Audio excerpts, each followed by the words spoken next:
Aí galera, depois de um trabalheira, finalmente coloquei aqui o rádio da HB20 na Mercedes Classe A.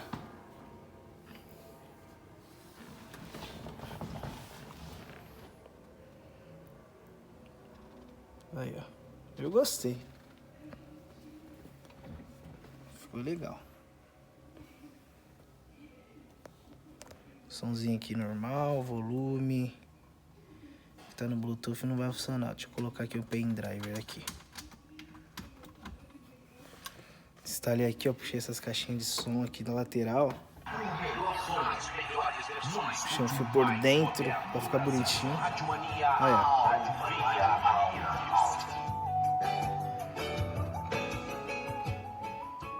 Somzinho normal. Falaram que não dava, hein? Várias técnicas de som e alguns mecânicos é tudo igual, né, cara? Não dá, lógico que dá.